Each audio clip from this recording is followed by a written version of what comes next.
ברוכים הבאים לתנועת כוח משימה יהודי, שמי חיים בן פסח. סרטון זה מוקדש לעילוי נשמת שמחה חסדאי. יש ארגון חשוב בארצות הברית שנקרא AIPAC. AIPAC זה ראשי תיבות ל-American Israel Public Affairs Committee. זה אמור להיות השדולה הפרו-ישראלית, השדולה היהודית. אבל האמת היא ש-AIPAC, כמו כל הממסד היהודוני באמריקה, זה רק ארגון של בוגדים שבאמת עושים רק נזק לעם ישראל, לארץ ישראל, לכל העניין היהודי. למשל, הייתה ועידה לאחרונה של AIPAC בוושינגטון.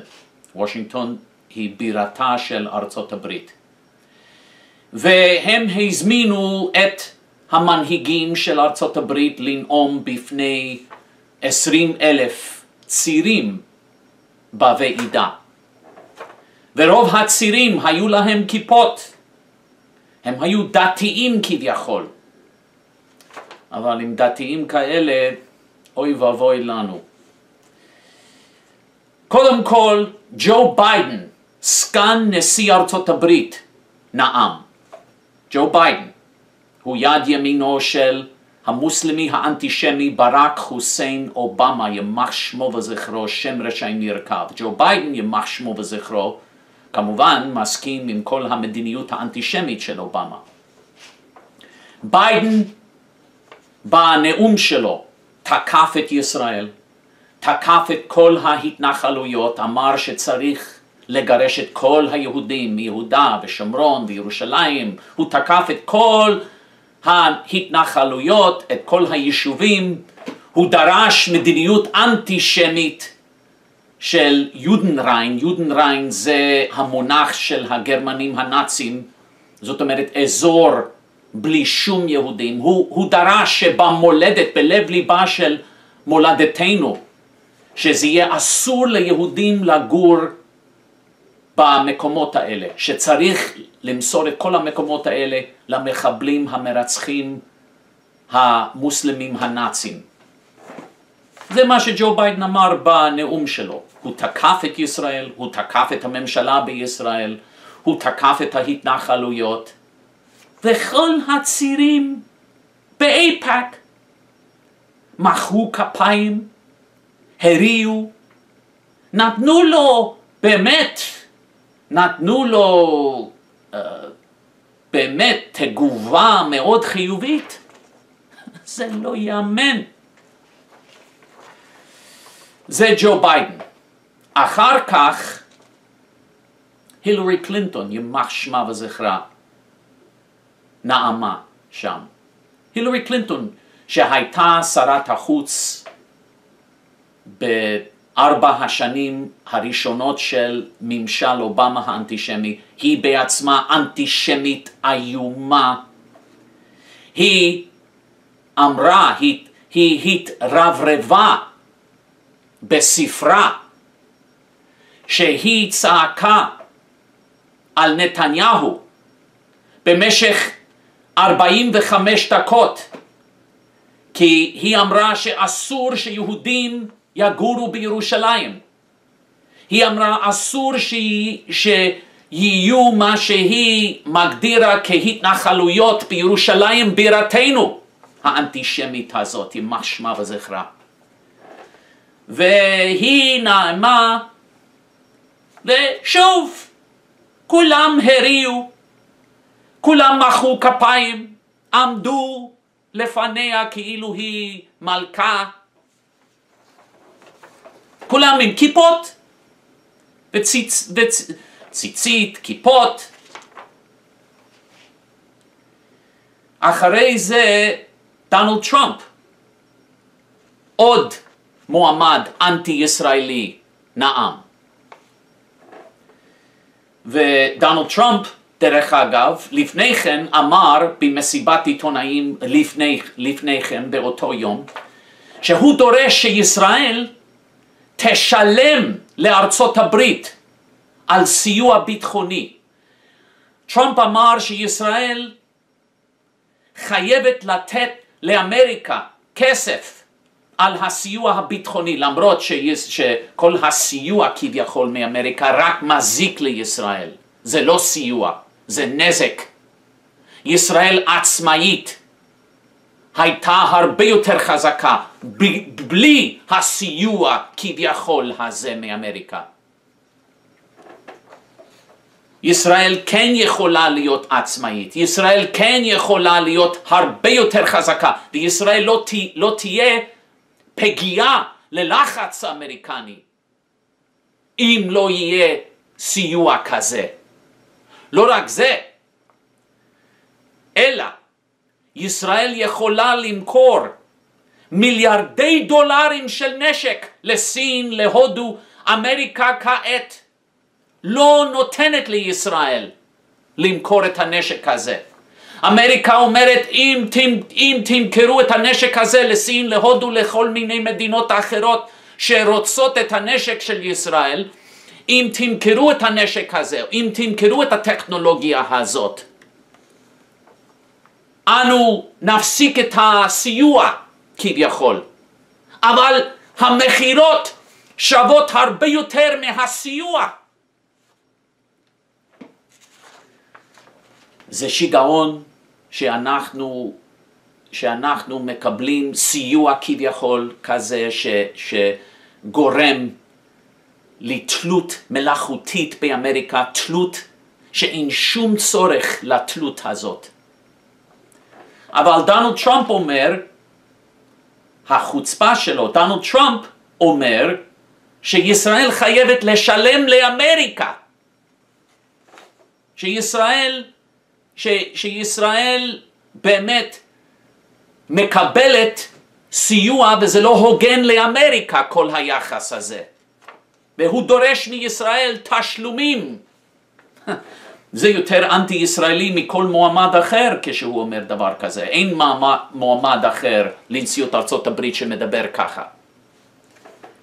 והוא גם כן קיבל מחיאות כפיים, וכולם אהבו אותו שם.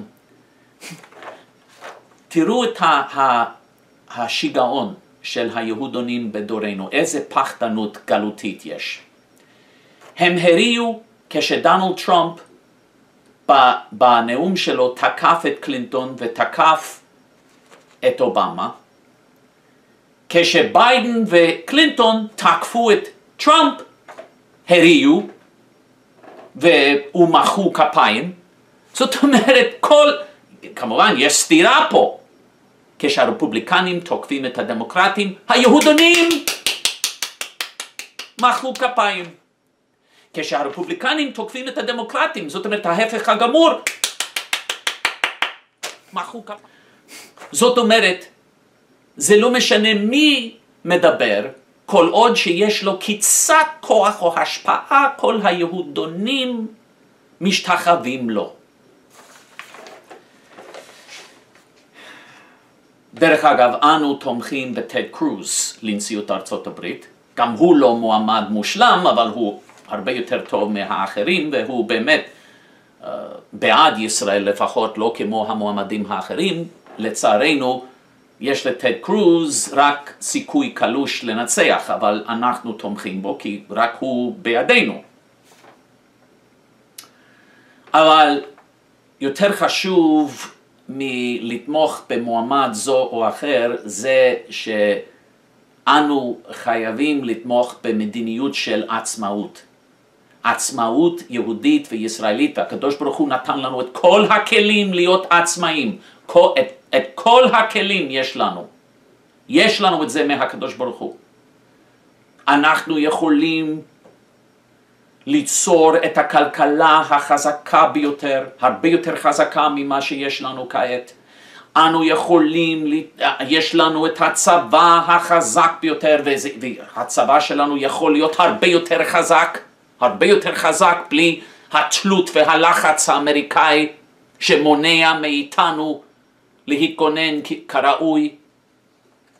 אז אנו בעד עצמאות יהודית, כמו שהקדוש ברוך הוא נתן לנו את הכלים לעשות את זה, אנו חייבים לעשות את זה. אבל אייפאק בסוף גינה את דונלד טראמפ על נאומו. אחרי שהוא נאם, אייפאק גינה טראמפ והתנצל כי טראמפ תקף את אובמה. ואייפאק אמר שזה אסור לתקוף את הנשיא שלנו אובמה, הנשיא המוסלמי האנטישמי הזה, אובמה אסור לתקוף אותו.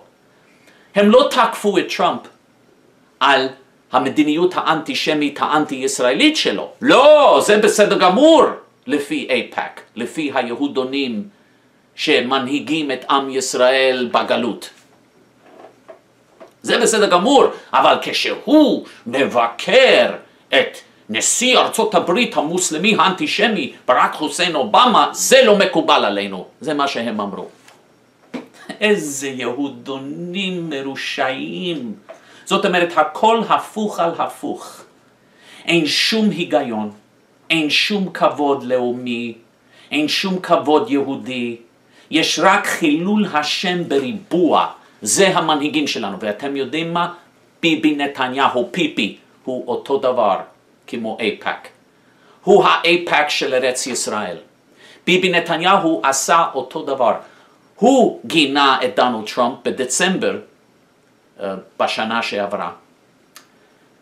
כשטראמפ הציע לו לתת למוסלמים להיכנס לארצות הברית, פיפי גינה את טראמפ על זה. הוא לא גינה את טראמפ על זה שטראמפ אנטי-ישראלי. זה בסדר גמור מבחינתו של פיפי. זה בסדר גמור. על זה שטראמפ אומר שהוא ידרוש מדינה פלסטינית כביכול, שהוא ידרוש ויתורים כואבים, הוא אמר. ישראל חייבת לעשות ויתורים כואבים. זה בסדר גמור. זה בסדר גמור, כי גם פיפי אומר שצריך מדינה פלסטינית כביכול. גם פיפי אומר שצריך ויתורים כואבים. כואבים? מה שהם מציעים זה התאבדות לאומית חלילה. מדינה פלסטינית כביכול, למרות שאין עם פלסטיני ואין פלסטין, פירושה התאבדות לאומית. אבל פיפי ביבי, הוא גינה את טראמפ, כי טראמפ אמר שאסור להכניס מוסלמים לארצות הברית. דרך אגב, אם יש יהודונים בישראל שמתרשמים מהעובדה שטראמפ נגד כניסת מוסלמים, המדיניות שלו נגד מוסלמים בארצות הברית, בכלל לא אומר שהוא בעד ישראל. יש נאצים, ממש נאצים באירופה, ממש ניאו-נאצים באירופה, שנגד מוסלמים באירופה, נגד הגירה מוסלמית, ומאוד אנטישמית ואנטי-ישראלית גם כן.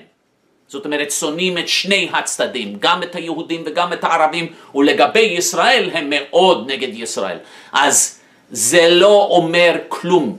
זה לא אומר כלום כשטראמפ אומר שהוא נגד כניסת מוסלמים לארצות הברית. אם הוא נגד כניסת מוסלמים לארצות הברית, בו בזמן שהוא נגד ישראל ואומר שישראל חייבת לוותר, להתאבד, אז מה הרווחנו מזה? זה נורא בשבילנו. זה דווקא צפיות מצידו. אבל כשטראמפ אומר משהו נגד אויבינו, פיפי מגנה אותו. כשטראמפ אומר משהו נגדנו, נגד האחים שלנו, פיפי לא מגנה אותו. אייפאק מגנה אותו אך ורק אם הוא אומר משהו נגד אובמה או נגד אויבינו. אייפאק, המנהיגים היהודים, השתולה היהודית, הממסד היהודי, הם מגנים את טראמפ אך ורק אם הוא אומר משהו נגד אויבינו. כשהוא אומר משהו נגד העם שלנו, הם לא מגנים. אתם לא מבינים. אתם לא מבינים שהמנהיגים שלנו בוגדים.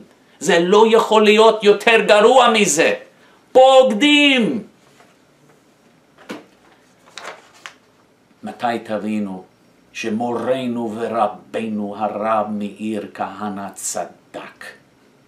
שחייב להיות תנועה חדשה שיציל את עם ישראל. שיחנך את עם ישראל, שיעורר את עם ישראל. אם אתם מסכימים, אנא הצטרפו לתנועתנו. הקישור או הלינק להצטרף למטה.